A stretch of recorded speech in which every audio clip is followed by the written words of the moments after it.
যার তেল লাগে ১ লিটার সে নেয় ২০ লিটার তেল। যে ২ দিন ১ লিটার তেল হ্যাঁ চালায়, হ্যাঁ নেয় ২০ লিটার তেল।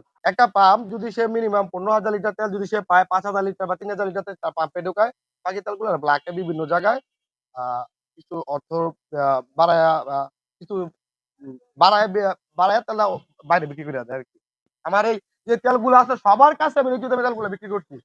১৫ তেল থাকার পরও ওই ইউটিউবার বা ওই যেই লোকটা ছিল ঘুরি ফিরি বাঞ্ছারামপুরের লোকটা বলতেছে এসিল্যান্ড আমাদের কাছে জরিমানা কেন করে না? বোতলে তেল বিক্রি করা এটা সবসময়ের জন্য নিষেধ। তো আমাদের ডিপু পর্যায়ে এখন যেভাবে আমাদেরকে তেল দিচ্ছে, মানে যে রেশন পদ্ধতিতে বা যে কোঠা করে আমাদেরকে তেল দিচ্ছে, এই কোঠার ভিতরে আমরা মানে পড়ি না। মানে এই বোতলে করে তেল টোটালি কোনো ডামে করে ব্যারেলে করে টোটালি কোনো তেল ডিপু থেকে দেওয়া হয় না।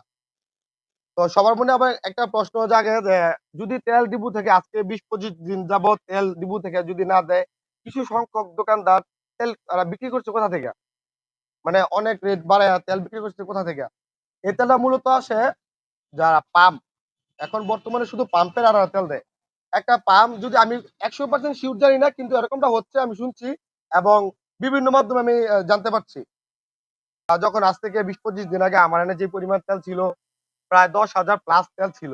কিন্তু আরো বেশি থাকতো। যদি বুধ বৃহস্পতিবারে ডিপু থেকে স্বাভাবিক তেল দিত আমার কাছে প্রায় ২০,০০০ এর উপর তেল থাকতো। এখন তো আমাদের কাছে ২৫ দিন যাবৎ তেল যদি না থাকে যেখানে আমরা ২৫ দিনে মিনিমাম ৩০,০০০ কিংবা ৪০,০০০ লিটার তেল বিক্রি করি, ওইখানে আমার কাছে ১০,০০০ লিটার তেল থাকলে ২৫ দিনে আমার কাছে কি তেলটা থাকবে ভাই?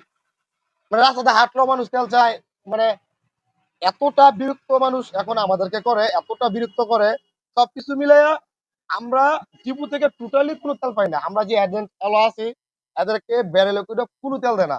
গত পরশুদিনকা বা এর আগের দিন যে ম্যাজিস্ট্রেট আসছিল আমার এখান থেকে ১৫ লিটার তেল পাইছি। এই ১৫ লিটার তেল আমার যে ড্রামগুলা আছে যদি একটু, একটু করে চা কিনা, মুখ দিয়া ফোম দিয়ে চা কিনা আমি ৩০ লিটার তেল পামু ডিজেল। অত্যন্ত উইরা জায়গা।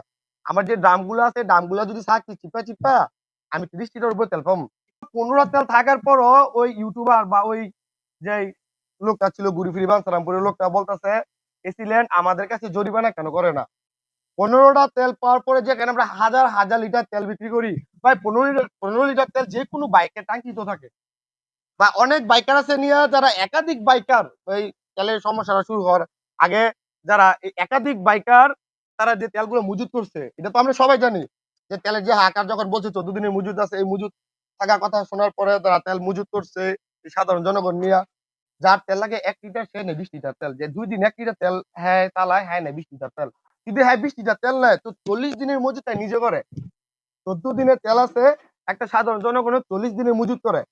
তাইলে কিভাবে আমাদের তেলটা থাকবে?